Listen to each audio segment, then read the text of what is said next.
Good to go. Hey, it's Rob from Wheelworx Bike Shop in Dublin. We have a new bike to unbox. Some smart arse has opened the box already and had a look in it. I haven't. I've been really good and not looked in here because I've been waiting to see this one for a while. So I thought I'd wait and see it for the first time with you guys. So it is a Speed Concept SLR9 E-Tap. So it's the SRAM red E-Tap Axis one. It is one of the what they call icon colors in Project One, so it's one of the very fancy, hard to do paint jobs. And I'm not going to tell you what it is until I take it out. You're going to have to wait a minute and see it when it comes out.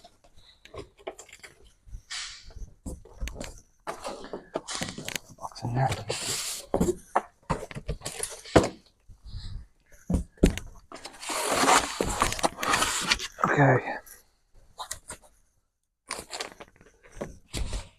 Okay, so put that out of the way. I'm just going to tie my shoelace. Never had to do that in the middle of a video before. If I had an editor, I'd get this bit taken out, but you just have to live with it. You see the little shoes for the little trek, and I even got matching socks on today.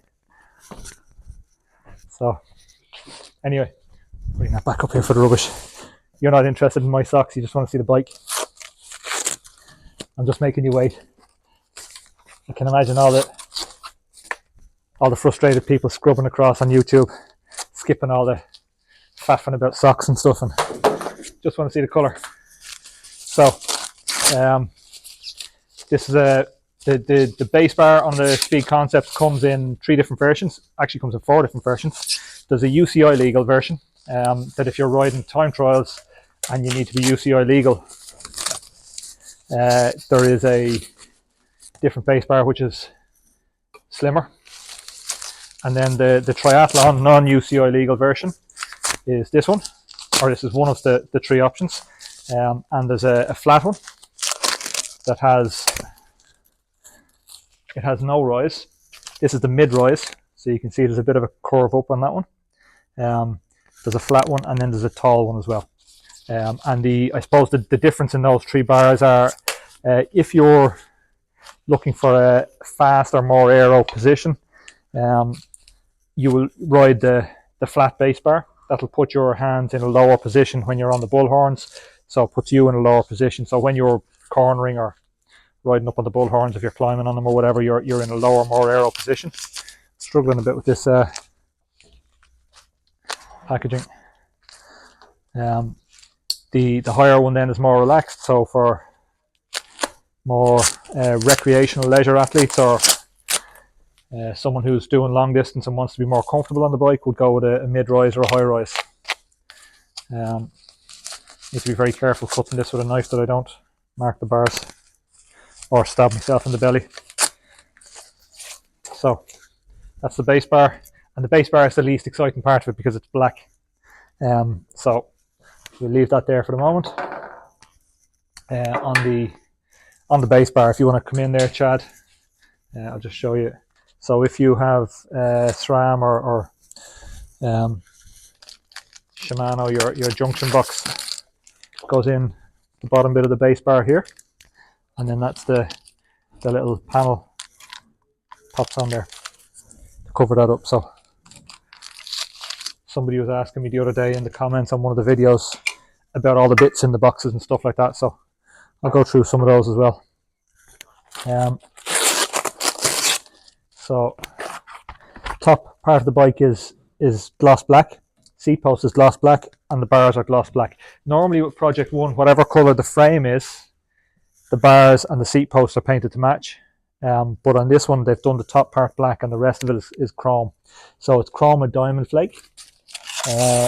It's a silver chrome, and there's a little sparkly fleck through it, hence the Diamondflake name. And you've got a red and blue logo on it.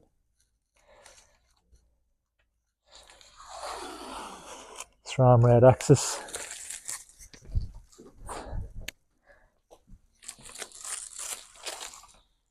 This is the part of the cockpit.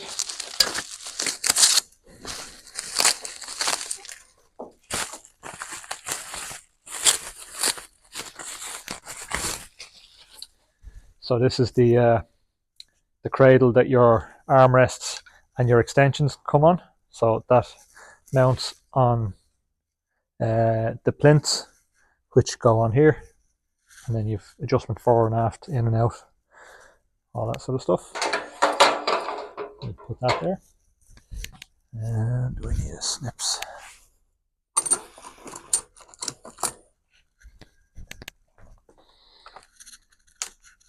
The wheel set on this is the Bontrager RSL 62s, which are the second deepest wheel that Bontrager do in the RSL line. The RSL is the top of the range wheel.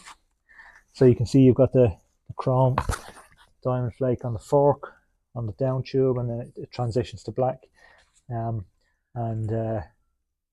Trek have been influenced by Wahoo, and they've lost all the vowels out of concept. Wahoo don't have any vowels in any of their products. The Kicker, actually they have nothing to see here. They have vowels in the core, but a lot of their other products have lost all their vowels. Anyway, how many hours were they saying went into the bike? I think it's 20 plus hours for the likes of the chrome. It's a multi-stage process, and it's which is why it's so expensive. The chrome effect and the flake effect on it is really, really time consuming, and it's only the most senior artists that do it. So not only is it very time consuming, but it's expensive, because the most expensive artists they have in the Project One facility in the US are the only ones that can do these really high-end paint jobs. So it's expensive on both fronts. But they're all the Project One bikes are hand painted in the facility, in the Project One facility in Wisconsin, in Trek's headquarters. It's a very cool setup. We were over there last year with them and did a factory tour and got to meet some of the painters, and there's lots of them on Instagram. You can check out their work. It's always interesting to see some of the new colours, and they have a competition there each year where the artists have to design the next icon version, or they get to design some fancy paint schemes, and they come up with some pretty cool, sometimes wild and wacky paint jobs in that competition. So it's well worth having a look at.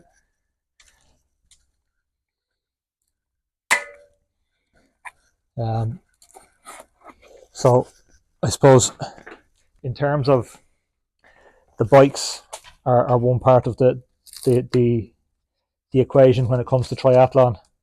If you're still here 5 or 6 minutes into the video, the other really important part with any bike that you're buying for performance is your fitting.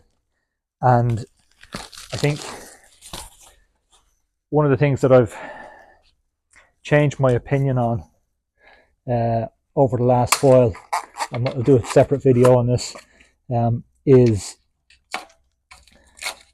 the way that I fit for different athletes. I would have, because my main racing for a number of years was Ironman stuff.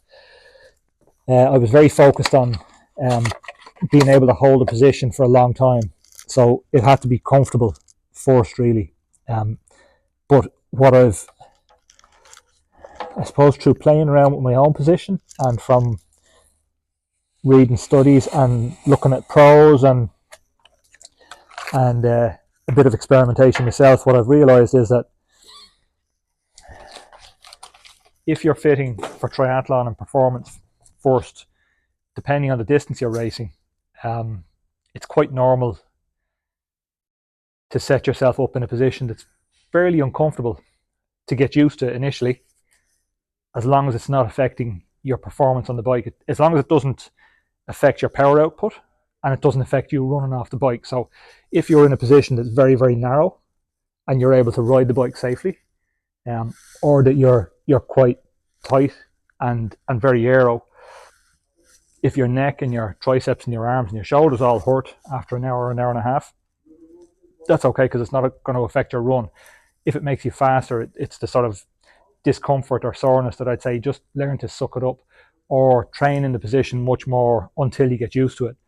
It's okay at the performance end of things to find those positions difficult to hold and uncomfortable. It doesn't mean you have to put your position back to a more comfortable setup if you're willing to do the work to get comfortable and to adapt and live with the discomfort. And as I've been doing that on both the road bike and on the tri bike, riding in a more and more aero setup, I'm seeing my speed going up, despite the fact that I'm not actually training very much. So it really works. The benefit of aero over training is you make a proper aero adjustment to your position today. You go faster today. You don't go faster in 3 months when the training's kicked in. You start training today. In a week or 2 weeks or 6 weeks or 12 weeks, you'll gradually see improvements. With aero, you make a good improvement today. You go faster today. And even if it's a position that you can't hold for the duration of your time trial or triathlon, if you can hold it for a portion of it and gradually adapt it, you can hold the position for longer and longer, you'll go faster immediately. So working on your position and your posture on the bike is really, really important. And I think the more we look at the pros and the way they're set up, and we obviously can't ride the way the pros do because we're not riding the bike 20 hours a week, but we can learn from what they're doing, and we can take parts of it and incorporate the bits that we can manage to hold. And for triathlon, if you're able to make yourself faster at the front end of the bike and train your neck and your arms and your shoulders and your triceps to be able to hold a really aggressive aero position without it costing you problems at the back end of the bike, i.e. so that you can still get off and run, then you can move a lot quicker on the bike much more efficiently. That was a bit of a tangent. We'll keep going with this. Let's see what else is in the boxes. So, yeah, the logo's really cool, yeah. So, aero gains, aero benefits. Okay, something that we saw when the speed concept came out first, and was one of the things that we had to learn, was they have this nifty integrated aero bottle that mounts on the frame. And the first 4 or 5 that we sold a couple of years ago, customers are coming back in going, I can't get anything out of the bottle.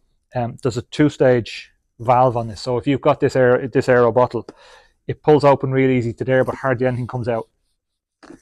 It's easier to do it when it's in your mouth. You pull it out the second stage like that, and it's easy open. That's the first thing. The high-low saddle from Bontrager has some interesting features as well.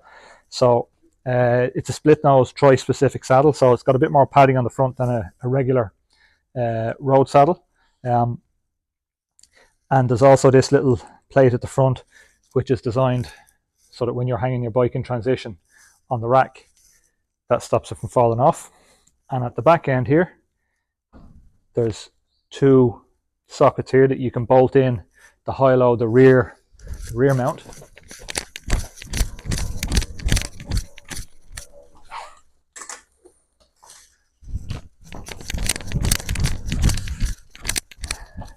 So this is the rear mount, and this guy bolts on here, and then you can put either a single cage at the back, or you can put 2 cages, one on either side.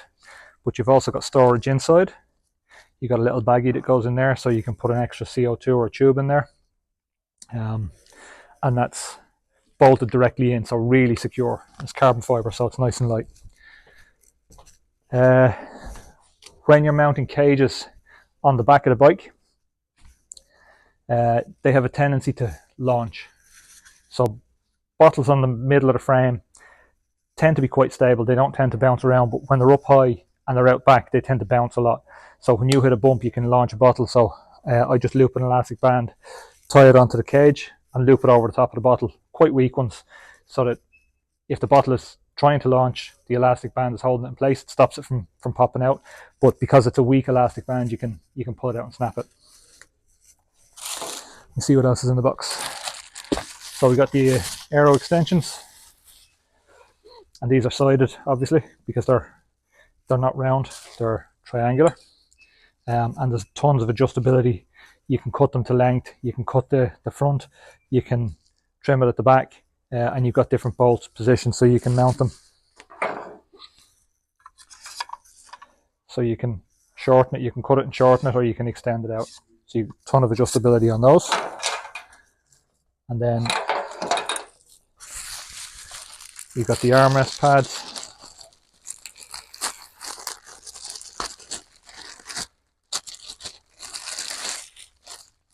You got your little hardware set, which is your bolts and your washers. You've got the armrest cups, which are carbon fibre, so nice and light, very, very stiff, and they bolt directly onto the cradle here. And then you've got the pads. Pads are replaceable. They're almost like a service part, in particularly for triathletes who do a lot of turbo training and sweating onto pads, and they put dents in them and stuff like that. So you can replace those. They're a good thing to replace. Because they give you a lot of comfort. You have a lot of weight on your forearms on it, so I tend to replace them when they get worn or smelly from turbo training.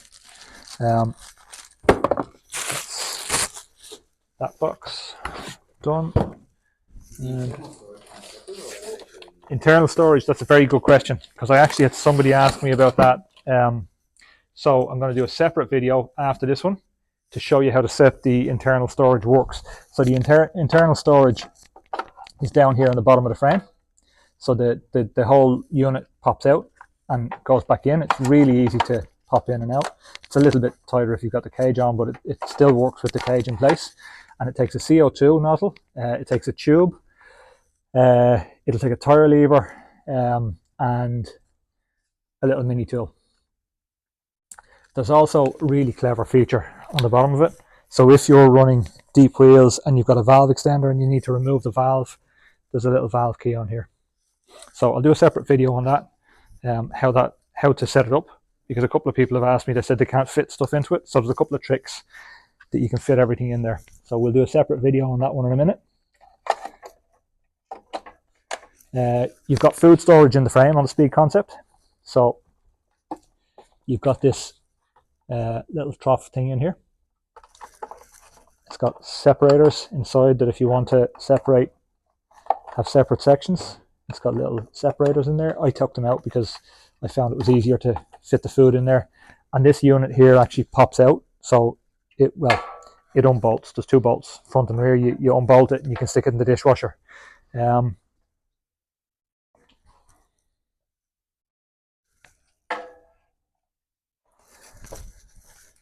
we got bar tape. All the exciting stuff is done. We got your SRAM bits. So its SRAM is wireless shifting. You've got two batteries, one on each derailleur, and that comes with a little charging cradle, and your batteries are in there.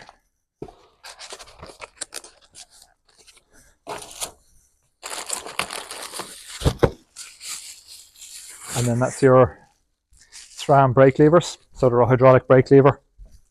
These mount at the end of the handlebars, obviously. Carbon fibre lever and carbon fibre cap on top of the reservoir. And they're adjustable.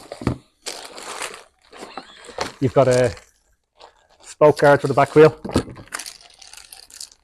which I think, can't imagine we're fitting an awful lot of those. You got blips. So these are the little shifters that go in the end of the tri-bars, and that's the little blips. You've got cradles. So this is where the Speed Concept gets really adjustable. So your cradles mount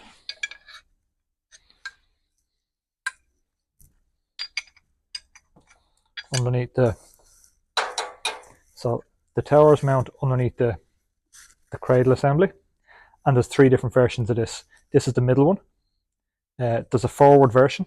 that if you want to adjust the front end forward, so it sort of mounts like this and pushes everything forward, and there's a rearward one that pushes it backwards. And they mount directly in there. And then you've got towers.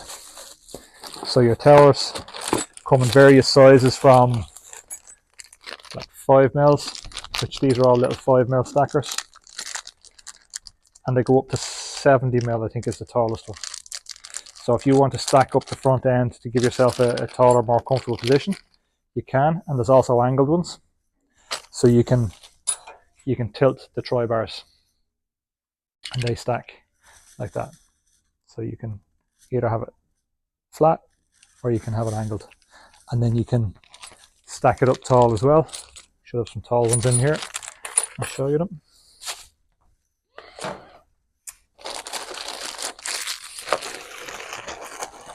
Somebody said to me a while ago that when I'm doing the unboxings, it'd be great if we could, if I could sort of put things together, you know, so you can see the completed bike. I won't be putting this one together. We'll be here tomorrow. But the seat post will come to in a second.